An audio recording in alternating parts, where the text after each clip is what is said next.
A alma está livre para expressar sua natureza divina. Agora sim, o verdadeiro eu, a tua verdadeira identidade, que estava obscurecida por esses impulsos grosseiros do ego que tomaram a sua mente e se manifestaram como aquilo que nós chamamos de personalidade. Um falso eu, uma ilusão de existência, uma ilusão da identidade, uma casca, uma sombra, mas não a essência.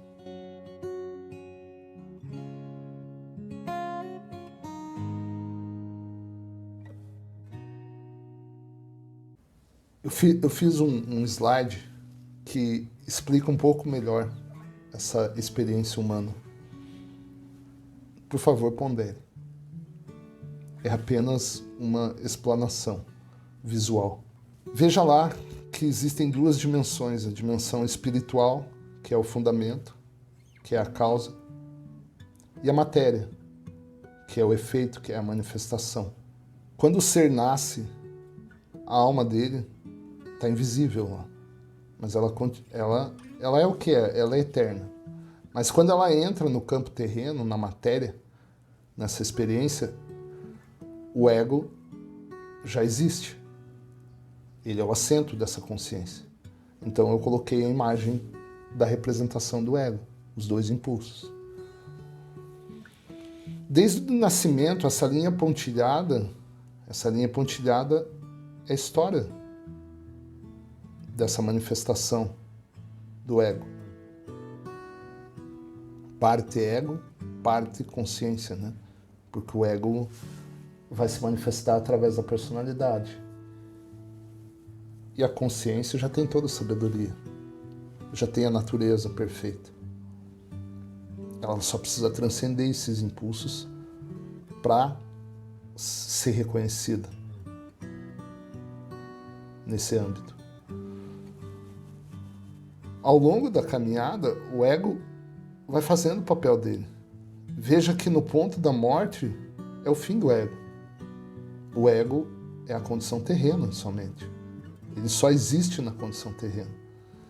Durante toda essa linha pontilhada, a alma acompanha ele. Acompanha essa personalidade. Ela é o fundamento dela. Lembre-se da minha explanação. A semente e a casca. Ela continua existindo durante todo o processo. Potencialmente e de maneira latente, ela pode expressar. Mas ela precisa transcender esses impulsos que a estão comprimindo. Se ao final dessa vida a alma não despertou, ela não está forte no sentido de ela fez o papel dela, expressou completamente. Vou pegar o personagem de Jesus. Quando ele morre, ele já está totalmente consciente, a mente dele totalmente purificada. Ele já não se identifica mais com esse mundo terreno, com o corpo. Ele sabe que ele é muito mais que isso. Ele não precisa mais do ego. E aí ocorre esse descarte, essa morte da persona, totalmente natural. Ela foi se desprendendo ao longo da caminhada. E no final, o ego é descartado. E não precisa mais de um renascimento, não precisa mais de um corpo terreno, de futuras experiências de reencarnação. Ela está forte. É o filho pródigo que retorna ao pai, fortalecido. Essa consciência amplificada é a gota que retorna ao oceano. De todo modo, de outra maneira, quando essa alma não expressou, não desidentificou com o corpo, com as situações desse mundo, ela está apegada na matéria. Ela acha que a matéria é ela. Ela se confundiu com a persona. Ela se confundiu com o personagem. Na morte dela, o ego comprimiu ela totalmente, ela não expressou. O que vai acontecer? Por um processo óbvio, ela não consegue se desidentificar com isso aqui. Ela precisa de mais experiências. Se sua busca sincera e meditações forem dirigidas para a verdade do ser e não para alguma terrena forma religiosa de crença, por que forma religiosa de crença? Porque tudo que é deste mundo é deste mundo. Não pertence ao mundo eterno, ao mundo espiritual, à verdade fundamental do ser. Então a verdadeira espiritualidade é a conexão com a fonte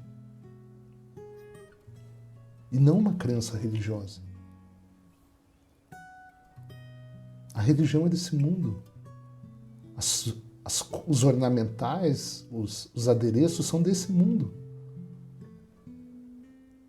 Uma espiritualidade superficial e espúria, ou para qualquer objeto material que você acredite que possua poderes, gradativamente a sua própria natureza irá se alterando e você estará consciente dos demais e de suas necessidades de um modo jamais sentido antes. Por quê? Porque a pressão do ego começa a diminuir. As etiquetas e julgamentos do ego são para proteger a individualidade. Ela vai te afastar do outro. Ela vai colocar o outro como uma ameaça. Ou vai colocar o outro como uma maneira de alcançar aquilo que ela quer. Como um meio. Mas nunca como algo igual a você. E quando esse contato divino, quando essa psique começa a administrar a mente, começa a absorver a mente impulsionada pela alma, esse senso de divisão começa a dissipar. E você, sempre que você for agir de qualquer coisa que você for fazer na sua vida, você vai reconhecer os direitos do outro. E vai falar, peraí, mas se eu for fazer isso para ele, será que eu gostaria que fizesse para mim? Esse sentido de importância do outro, de valorização do outro, começa a se tornar igual a si mesmo. Você se tornará mais empático, compreensivo, afetuoso, compassivo e gentil. De fato, as qualidades da alma da vida divina começarão a controlar os seus impulsos naturais, egocêntricos, de satisfação e autodefesa. Isso é um processo muito gradual, mas facilmente perceptível. Você começa a se harmonizar nesse contexto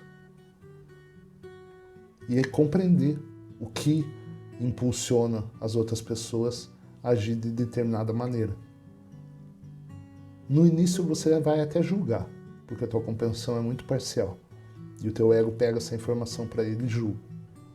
Depois você vai começar a compreender.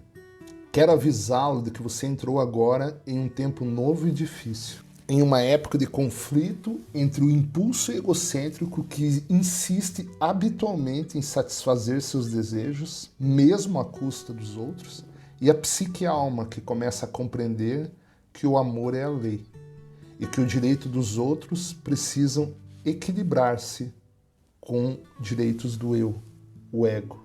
Enquanto a psique vai absorvendo cada vez mais a alma, a realidade divina, em sua consciência, o velho impulso egocêntrico começa a diminuir sua pressão e o conflito interior cotidiano se torna mais intenso. Aí começa a verdadeira experiência da dualidade. Se você se questiona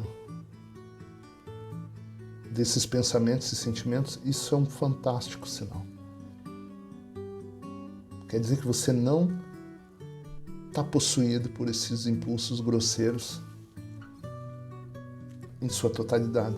Senão isso não aconteceria. Você seria o personagem que está vivendo apenas uma peça e se confundiu com esse personagem.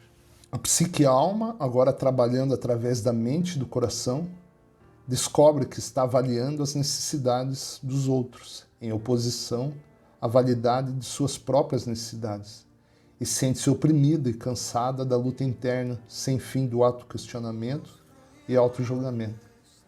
A alma despertando. A alma falando através da psique, almejando a sua natureza. E aí uma espécie de reminiscência. Ela vê que ela não é daqui, que ela não é esse personagem. Quando a psique atinge esse ponto de percepção, isso indica que a atração da consciência humana está diminuindo, a tal ponto que a alma está se aproximando e reunificando-se com a realidade divina.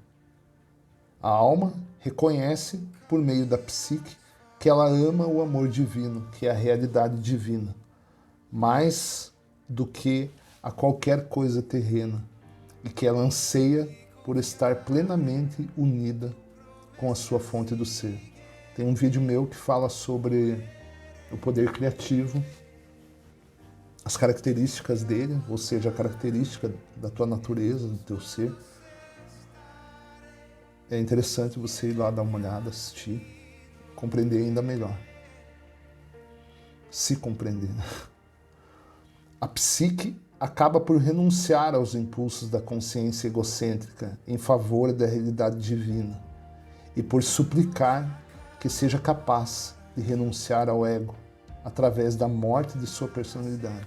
Tem que ter muita atenção aqui, porque você não pode forçar a morte dessa personalidade. Se você forçar a morte dessa personalidade a partir do ego, grandes problemas. Isso acontece quando a pessoa está verdadeiramente alcançando o ápice de sua vida espiritual e normalmente necessita de um mestre espiritual para guiá-la nesse processo. Não se questione muito sobre essa questão do mestre espiritual. Se for isso que estiver ocorrendo, esse ajudante, esse mestre vai aparecer. Essa morte da personalidade nunca deve ser empreendida como um meio para alcançar maior intuição espiritual. Isso é altamente perigoso e não o fará alcançar uma vida espiritual ou terreno de maior sucesso. Se isso ocorrer antes do devido tempo, será enormemente destrutivo para a psique e para o ego. Dificultará todo o desenvolvimento da alma, psique, ego, físico. Aí desestrutura a jornada, porque ela não aconteceu no momento certo. Não saboreou, não vivenciou, não experienciou a persona. Foi algo que o ego pegou esse conhecimento e se tornando aquilo que eu chamo de ego espiritualizado. O ego bonzinho, né? Que quer mais parecer que é do que ser.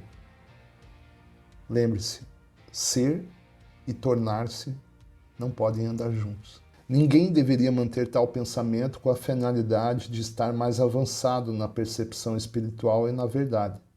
Tal ato de força de vontade será autodestrutivo, uma vez que nasce inteiramente do impulso egocêntrico de ser espiritualmente mais importante.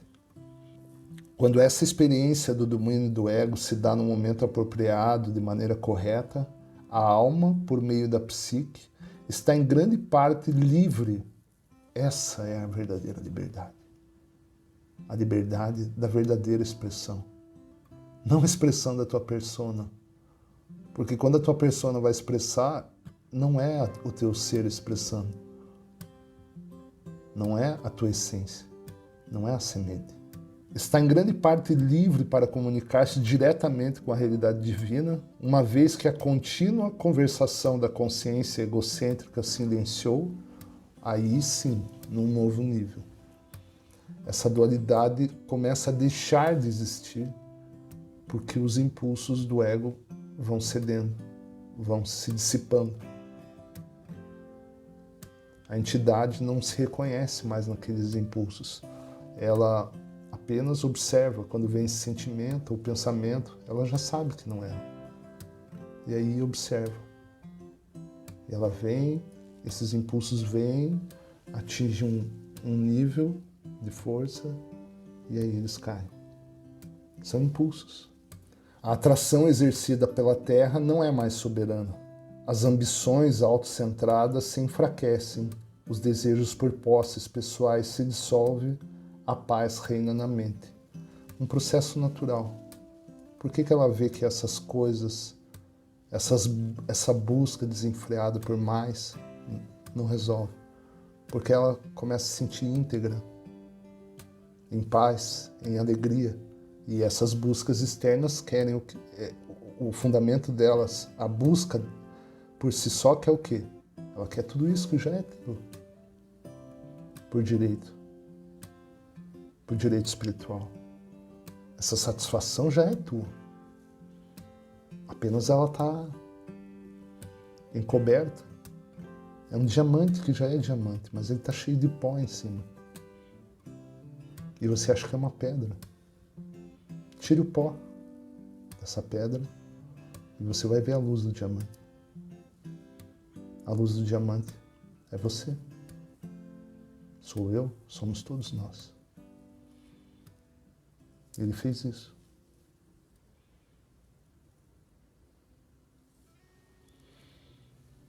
A alma, que agora fala claramente através da psique, anseia elevar, alimentar, contribuir com o crescimento de outras almas, educar, nutrir com compreensão e ternura, sem nenhum desejo de recompensa ou autoengrandecimento. A recompensa e o engrandecimento são coisas do eu. Desse personagemzinho que vai acabar. E ele quer ser protagonista. Essa pequena história. Essa lacuna. Desse ponto pontilhado. Que começa e termina. Ele tem que fazer isso. Se esses impulsos fizerem isso, o ego não existe. Quando a alma é atraída cada vez mais próxima para o contato e sintonização com a realidade divina, a sua única meta terrena é a de tratar o próximo e a outras pessoas com o mesmo tipo de interesse e consideração que ela necessite para si, para florescer e ser feliz. Dar torna-se tão fácil quanto respirar. E no final torna-se um privilégio trabalhar pelos outros e com os outros, para a promoção de seu mais elevado bem. Isso é o amor divino em ação. No entanto, não há nenhum sentimentalismo na realidade divina. A intenção por trás da individualização foi a de permitir que a realidade em si experimentasse a sua própria natureza de criatividade, alegria e realização pessoal. É isso. Hoje eu trouxe para você um trecho, uma parte do conhecimento que revolucionou a minha vida. Talvez você já o conheça, ele já esteja fazendo isso para você. Talvez você despertou uma curiosidade inata sua, que você sente que é mais que palavras. Mas lembre-se, esse conhecimento, ele só aponta um caminho. Ele é apenas um mapa. Ainda que ele desperte uma curiosidade em você, um senso de reminiscência, de que pode estar tocando teu coração, dizendo mais do que só palavras, é um caminho a ser vivenciado, a ser experienciado, a ser seguido. O caminho por si só vai te dizer se é verdade ou é mentira. Talvez você não o faça, talvez não seja o momento. Compreensível, natural. Mas se ele te tocar e você for lá ver o que esse outdoor com palavras está contando, se você tiver com fome desse cardápio, do que diz nesse cardápio,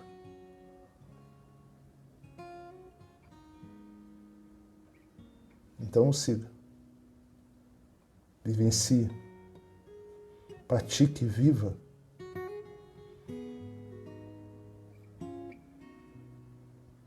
E então compartilhe. Se assim sentir que deve fazê-lo.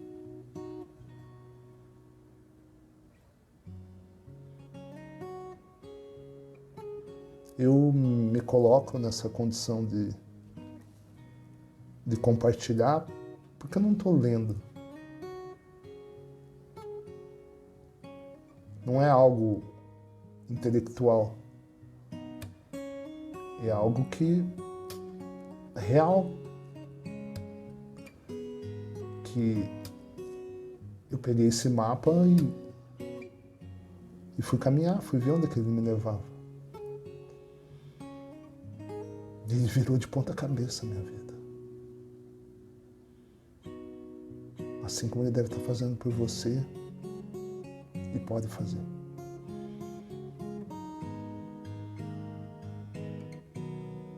Essas buscas mundanas, elas se tornaram secundárias. Não é que elas não são importantes, elas são secundárias. Eu não tento nem explicar isso para muita gente. Eu apenas compreendo o tempo delas.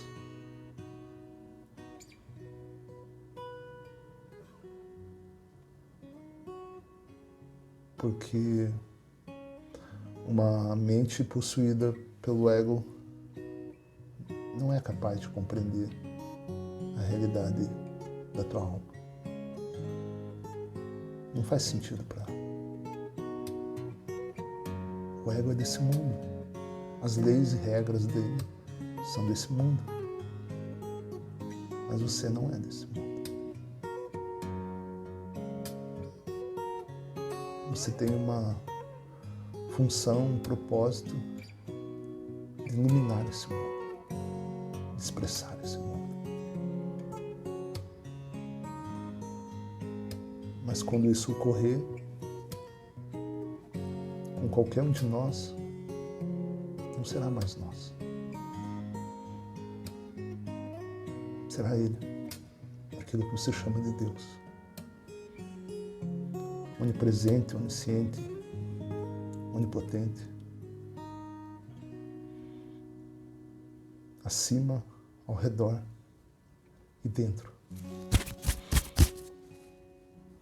de todos nós.